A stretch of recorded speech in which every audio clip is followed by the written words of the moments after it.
하나님 말씀은 구약성경 욥기 20장 24절에서 29절까지입니다. 우리 같이 한 목소리로 함께 읽겠습니다. 그가 철병기를 피할 때에는 놋 화살을 쏘아 꿰뚫을 것이요 몸에서 그의 화살을 빼낸즉 번쩍번쩍하는 촉이 그의 쓸개에서 나오고 큰 두려움이 그에게 닥치느니라. 큰 어둠이 그를 위하여 예비되어 있고 사람이 피우지 않은 불이 그를 멸하며 그 장막에 남은 것을 해치리라. 하늘이 그의 죄악을 드러낼 것이요 땅이 그를 대항하여 일어날 것인즉 그의 가산이 떠나가며 하나님의 진노의 날에 끌려가리라. 이는 악인이 하나님께 받을 분깃이요 하나님이 그에게 정하신 기업이니라. 아멘. 악인의 분깃과 기업이라는 제목으로 말씀의 은혜를 나누고자 합니다. 소발은 악인의 최후가 어떠한 것인지를 쭉 밝히고 마지막 28절의 끝에서 이는 악인이 하나님께 받을 분깃이요 하나님이 그에게 정하신 기업이니라. 그래서 악인에게 정해진 것이 있음을 밝히고 있습니다. 24절에 철병기를 피할 때 놋 화살을 쏘아 꿰뚫을 것이요. 그래서 이제 철병기는 이제 칼이나 창을 의미하는 것으로서 이제 근접한 적을 상대할 때 사용하는 무기를 의미하는 것으로 보이고, 그러니까 눈앞에 닥친 재난이나 화를 의미하는 것으로 보입니다. 그러니까 철병기를 피한다라고 하는 것은 당장에 닥친 자신에게 닥친 어떤 화나 재난을 피하려고 하는 것을 의미하겠죠. 근데 여기서 이제 철병기와 놋 화살이 공통적으로 그에게 다가오는 하나님의 진노를 나타냅니다. 그래서 당장에 자기에게 닥친 이런 화나 재난을 피하려고 할 때에 놋 화살을 쏘아 꿰뚫을 것이요. 그러니까 이 화살은 이제 멀리 있는 적을 공격할 때 살상하는 무기이지 않습니까? 그러니까 그 당장 닥친 그것을 피한다 할지라도, 그래서 멀리 시간을 늦춘다 할지라도 피할 수 없다고 하는 것을 이야기하는 거죠. 그래서 여기에 이제 레위기 26장 19절에 보면은 이 놋은 땅을, 그리고 철은 하늘을 상징합니다. 그러니까 이 철병기와 놋 화살은 가깝고 먼, 그리고 하늘과 땅에 하나님의 심판을 결코 피할 수 없다는 것을 나타냅니다. 우리가 죄를 저지르고도 회개하지 않는 이유는 그런 죄들 하나하나에 하나님의 심판이 있다는 것을 믿지 않기 때문이고 생각하지 않기 때문이죠. 우리가 하나님 말씀과 하나님 말씀에 완전히 부합하지 않는 그것에 대해서 두려워하기보다는 오히려 그것으로 갈등을 겪고 힘겨루기를 합니다. 이것은 현재 우리의 삶 속에 그 하나님의 그 진노와 심판이 즉각적으로 임하지 않기 때문이죠. 그런데 이제 소발을 통해서 우리가 얻을 수 있는 지혜는 모든 악은 반드시 하나님의 심판 아래에 있고 그것은 피할 수 없는 것이다 라는 것을 우리가 알 수 있습니다. 이어 25절은 24절에 쭉 이어지는 겁니다. 그래서 이제 화살이 몸에 박힌 거죠. 그래서 25절을 직역하면 그것이 그에게서 빠져나와, 이때 그것은 이제 화살을 의미합니다. 그 앞에서 24절에서 이제 놋 화살, 내 몸에 그 악인의 몸을 뚫고 지나간 놋 화살을 말하는 거예요. 이제 그것이 그에게서 빠져나와 그의 쓸개 밖으로 번쩍번쩍하니 공포가 그에게 다가온다. 그러니까 지금 25절은 반드시 그에게 임할 하나님의 심판, 그 하나님의 진노가 얼마나 심각하고 치명적이고 두려운 것인가 하는 것을 25절에서 설명하고 있다. 이어 26절에 큰 어둠이 그를 위해 예비되어 있고 사람이 피우지 않은 불이 그를 멸하며 그 장막에 남은 것을 해치리라. 이게 이제 26절은 큰 어둠, 그리고 그를 위해서 예비된 큰 어둠, 그리고 사람이 피우지 않은 불. 이것은 다분히 심판의 불이고 심판의 어둠, 지옥을 묘사하고 있는 것으로 보입니다. 그래서 예비된 큰 어둠이 있고, 그리고 사람이 피우지 않은 큰 불이, 사람이 피우지 않은 불이 있다. 이게 꺼지지 않는 유황불로 성경에서는 묘사가 되죠. 그리고 그것이 개인적인 것이 아니라 공동체적인 것을 나타내는데, 그 불이 그를 멸하고 그 장막에 남은 것에서 남은 것을 사람으로 바꾸십시오. 남은 것이라고 번역한 이것은 남은 사람입니다. 남은 사람, 생존자를 의미하거든요. 남아있는 사람. 남아있는 사람을 해칠 것이다. 그러니까 그의 집에 남아있는 모든 이들, 그러니까 그가 멸하고 난 뒤에, 다시 말해서 하나님의 심판이 임할 때에 그가 죽어서 하나님의 심판을 받고, 그리고 그 하나님의 심판 때에는 남아있는 자들도 심판받을 것을 이야기를 해요. 근데 그것이 어떻게 해요? 그 개인에게만, 그 악인 개인에게만 그 하나님의 진노가 임하는 것이 아니라 그와 함께 그의 가족, 그 남아있는 생존한 가족들에게까지 해가 미친다고 이야기합니다.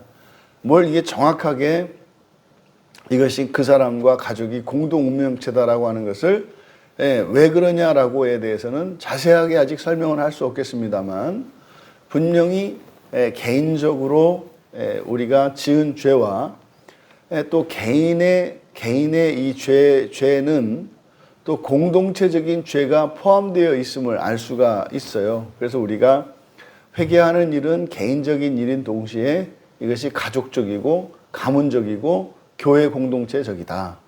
그래서 이 공동체, 심판의 공동체라고 하는 것은 1차적으로는 혈연을 따른 혈연의 공동체요. 그리고 2차적으로는 영적인 공동체인 교회 공동체입니다. 함께 해를 당할 것이라고 이야기를 해요. 그리고 이어 27절에 하늘이 그의 죄악을 드러내고 땅이 그를 대항하여 일어날 것인즉, 여기서 이제 하늘과 땅이 그의 죄를 드러낸다는 거예요. 그러니까 하나도 감춰지지 않을 것이라는 것을 말합니다. 그러니까 하늘은 그의 죄악을 드러낼 것이요. 그러니까 감춰진 죄악이죠.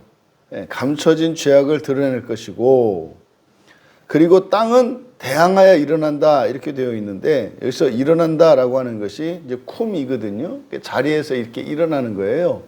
이게 주로 이제 법정 용어인데, 누구를 재판할 때 그 사람의 죄에 대해서는 두세 사람의 증인이 있어야 한다고요. 그때 증인으로 일어나는 것을 말합니다. 그러니까 땅이 그를 대항하여, 여기서 대항한다는 게 뭐겠어요? 증인으로 그의 죄를 고발하기 위해서 일어난다는 거예요. 그래서 하늘은 가려져 있는, 감춰져 있는 죄를 다 드러내고, 땅은 그의 죄에 대해서 증인으로 고발할 것이다.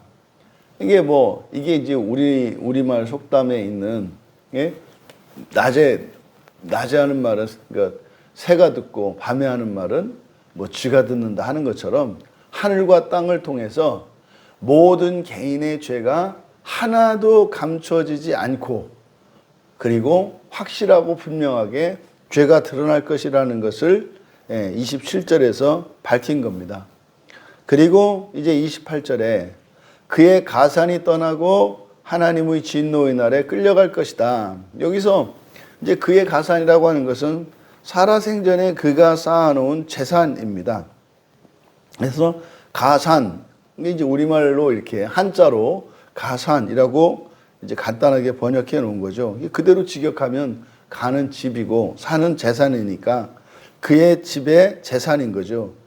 그의 집의 재산이 다 드러날 거다.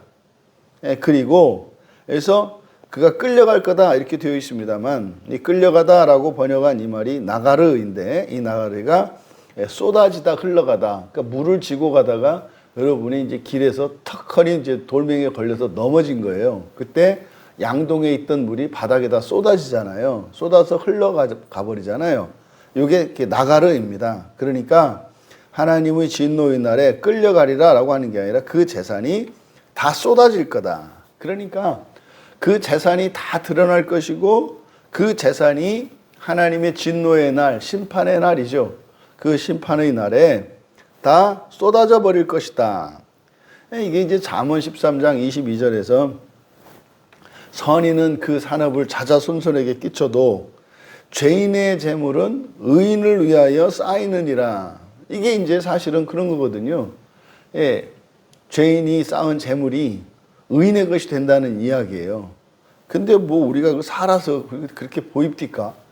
그게 뭐 이렇게 죄인들이 못된 짓에서 돈 번 사람들이 그 사람들의 돈이 의로운 사람들의 자산이 돼가지고 뭐 최소한 2, 3대 안에 이렇게 의로운 자들의 자손들은 잘 살게 되고 이런 죄인들의 그 가사는 탕진해서 다 멸망당하고 이러던가요? 그러지 않는단 말이에요. 그런데 지금 여기서 바로 그 일이 종말 이후에, 그러니까 죽음 이후겠죠. 그러니까 이런 하나님의 심판 이후에 그 일이 일어난다는 것을 이야기합니다. 그러니까요, 우리가 사는 인생만 우리 인생이 있는 것이 아니라 죽고 난 뒤에, 그러니까 하나님의 심판이 있고 난 뒤에도 우리의 인생이 계속된다는 것을 말해요. 그러니까 지금 여기서는요, 살아생전에 이런 악인들과 죄인들이 쌓아놓은 재산들의 목록이 하나도 빠짐없이 다 드러날 거라는 거예요. 근데 그게 다 어떻게 간다? 다 흘러간다. 어디로? 잠언의 말씀에 따르면 의인들에게 온다는 거죠. 그러니까 이것은 현세적이고 이 세상에서 의미하는 것이 아니라 종말론적으로 하나님의 공의가 완전히 성취될 것을 의미합니다. 그러니까 이 세상에서 얼마든지 죄인이나 이런 악한 사람들이 부와 명예 이런 재산을 엄청난 재산을 쌓을 수가 있어요.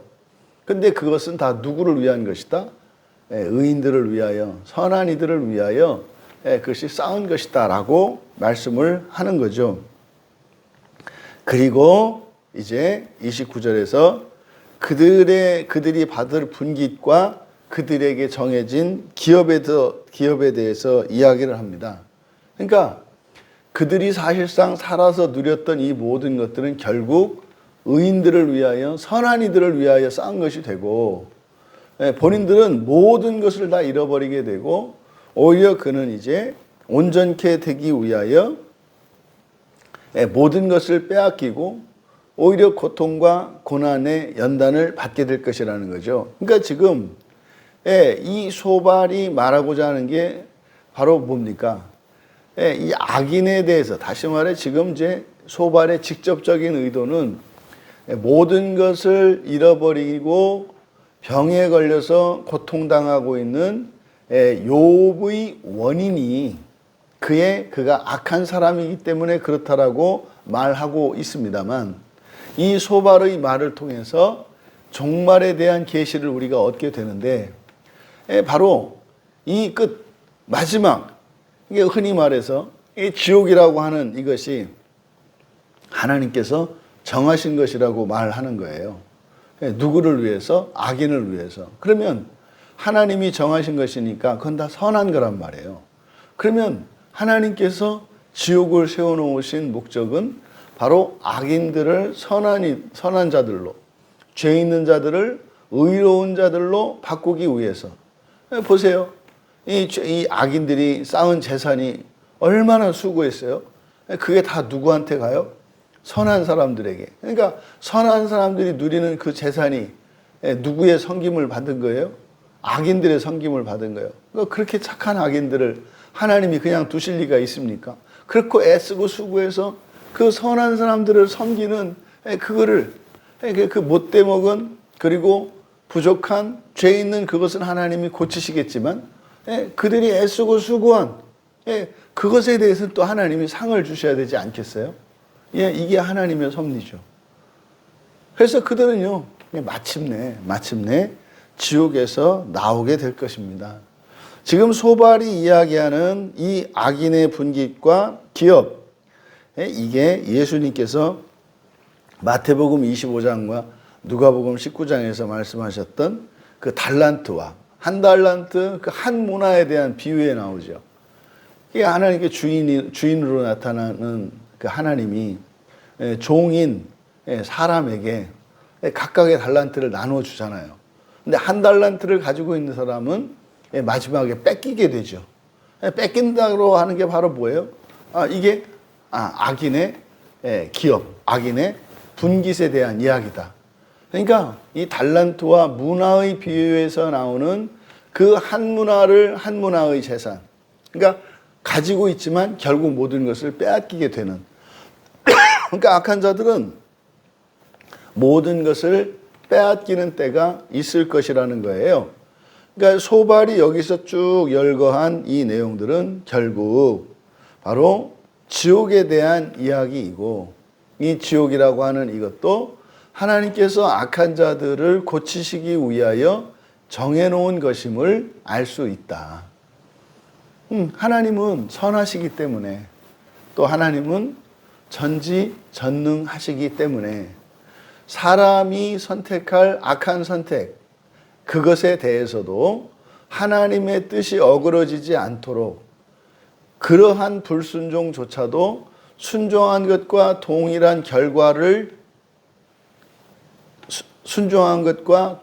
결과가 되도록 하나님께서 예비하신 것이 있는데, 그것이 바로 뭐라는 거예요? 악인이 하나님께 받을 분깃이고 하나님께서 악인에게 정해놓으신 기업이라는 거예요. 그러니까 지금 20장, 욥기 20장에서 나오는 악인에 대한 이 소발의 말을 통해서 우리가 지옥에 대한 의미가 무엇인지, 그리고 지옥의 용도가 무엇인지, 그리고 지옥이라고 하는 그것이 또한 하나님의 구원의 도구인 것을 우리가 알 수 있습니다. 성경은 우리에게 얘기하죠. 이렇게 하면 구원을 받고 저렇게 하면 구원받지 못한다는 것을 성경은 우리에게 가르쳐 주시는 것이 아니라 어떻게 하면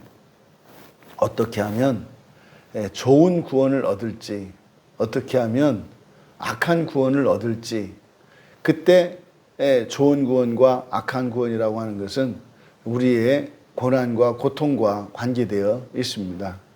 하나님은요, 단 한 사람도 버리지 않으십니다. 하지만 그 구원에 이르는 길은 두 가지 길이 있어요. 극단적으로 나눠서 말입니다. 선한 길이 있고 악한 길이 있어요. 하나님은 우리에게 선택권을 주시는 거죠. 선한 길을 따라 걷든지 악한 길을 따라 걷든지. 하지만 하나님은 우리에게 말씀하십니다. 악한 길을 가지 말라고요. 그것을 사망이라고 말씀을 하고, 그 사망의 결과들은 무수한 고통과 고난과 환난, 이런 불안과 두려움과 슬픔과 이런 끔찍한 고통과 고난을 동반하게 되어 있습니다. 그래서 사망에 이르는 길이 아니라 생명에 이르는 길로 구원을 얻어라.